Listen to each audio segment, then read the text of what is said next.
लाया, ये तो अच्छी बात है, लेकिन कुछ बहनों को इसमें से संख्या बल कम करने के उद्देश्य से जो हटा दिया गया, ये नहीं होना चाहिए था। और इसी को लेकर के पूरे राज्य में बहनें सो आज चक्कर लगा रही हैं, ब्लॉक का प्रदर्शन कर रही हैं। ये सरकार को सभी बहनों को इनको जोड़ना चाहिए। और ऐसे जो इनको 18 लाख करीब ऐसे पेंडिंग कर दिया गया, कुछ 2 लाख करीब हटा दिया गया, तो ये नहीं करना चाहिए। एक आंख में काजल एक आंख में सुरना, जो कहा गया था कि बहनों को दिया जाएगा, सिर्फ सम्मान जो दिया जाएगा तो सभी बहनों को देना चाहिए। ये तो एक आंख में काजल एक आंख में सुरमा है, जो अच्छी बात नहीं है। सरकार इन सबको जोड़ करके सबको सम्मान देने का काम करे। महिलाओं में मारपीट भी खूब हो रही है, वीडियो वायरल हो रहा है। मारपीट हो रहा है वो तो खैर सब नहीं कर सकते हैं, लेकिन ये सभी को सम्मान मिलना चाहिए। जो छांट दिया गया है, हटा दिया गया है, इसको सरकार फिर से उसको जोड़ने का काम करे। धन्यवाद। डॉक्टर साहब, सर इधर डॉक्टर साहब, बाबा बदल दिए आप डॉक्टर साहब? बाबा का बुलाइए। बाबा डॉक्टर साहब, हाँ बदल देते, हर बार नया बाबा लेके आ गया, इतना बाबा रखते। डॉक्टर साहब, कर्नाटका में जो आरक्षण 4% मिला है, वो एक मामला बना, वो क्या झारखंड में भी उस तरह से आप लोग पहल कर रहे हैं क्या? देखिए, निश्चित तौर पर मैं कर्नाटका की गवर्नमेंट को बहुत बहुत बधाई देता हूँ। बहुत बड़ा स्टेप लिया है। आज देश में देखिएगा, जब से भारतीय जनता पार्टी की सरकार बनी है, बीजेपी की सरकार बनी है, तब से जो अल्पसंख्यक माइनॉरिटी है उसका हक छीना जा रहा है और उनको जिल्लत, उनके साथ ज्यादती, उनके साथ सौतेला व्यवहार किया जा रहा है। हमारी सरकार थी यहाँ, कांग्रेस की सरकार थी, 70 साल हम लोगों ने सेवा किया। कभी भी किसी भी समुदाय के साथ हम लोगों ने भेदभाव नहीं किया, सबका सम्मान किया। आज आप देख लीजिए, न केवल झारखंड बल्कि पूरे जहाँ जहाँ हिंदुस्तान के सभी स्टेट में चले जाइए, अल्पसंख्यक जो मुस्लिम हमारा समाज है, वो सबसे निचला तबका का समाज हो गया। उनका हक छीन लिया, उनको कहीं कोई मदद नहीं मिल रहा है। और खास करके बीजेपी जहाँ सरकारें हैं, वहाँ तो उनका तो लगता है कि घर तोड़ा जा रहा है, बुलडोजर चला दिया जा रहा है।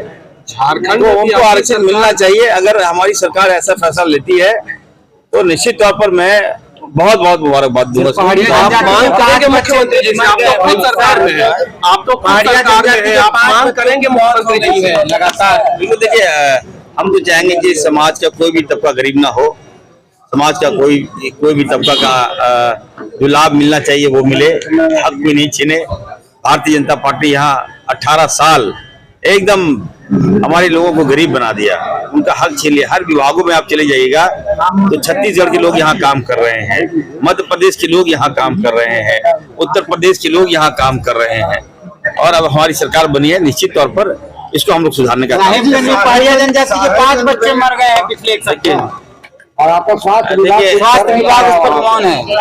देखिए 5 बच्चे मर गए हैं। सुनिए ना, ज्यादा बुरी मत कर, जो जानकारी है ना, वो साहिबगंज में मुझे जानकारी है, पहाड़िया 5 बच्चों का निधन हुआ है। ये करीब अचानक नहीं हुआ है, ये मलेरिया के कारण हुआ है। 15 से लगातार आ रहा है। हमने टीम गठन कर लिया है, मॉनिटरिंग कर रहा हूँ मैं। हम CS को लगा दिए हैं और स्पेशल टीम भी जा रही है कि आखिर क्या कारण है कि हमारे जो पहाड़िया समुदाय के जो बच्चे हैं मलेरिया के कारण क्यों मर रहे हैं। क्या कहीं कोई चेंजेस तो नहीं है उनकी बॉडी में, इम्यूनिटी कमजोर तो नहीं है।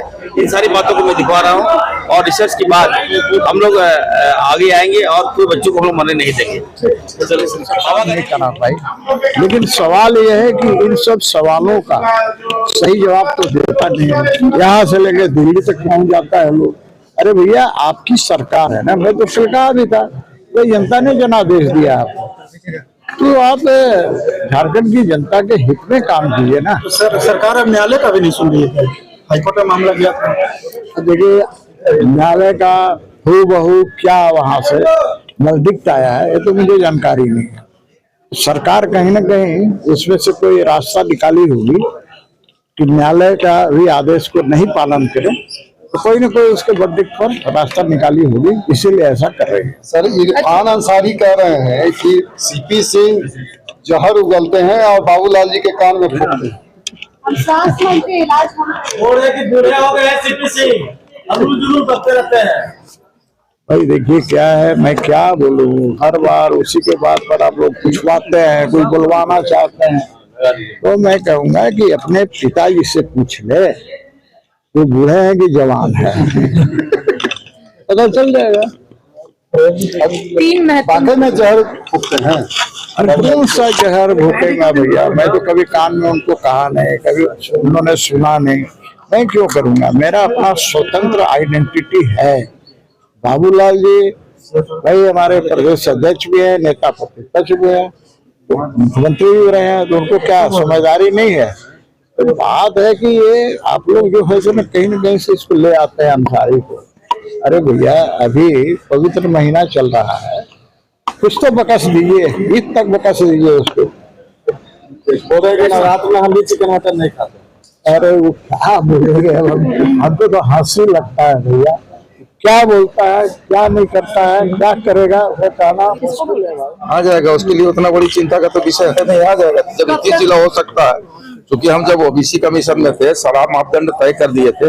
अब 3 जिला का बचा हुआ, 3 जिला हम समझते हैं अतिशीघ्र आ जाएगा। और हर हाल में जो कल घड़ियाली आंसू बहा रहे थे विपक्ष के लोग 27% आरक्षण का, एक तो 27% आरक्षण का वो लोग कम करके 14% किया।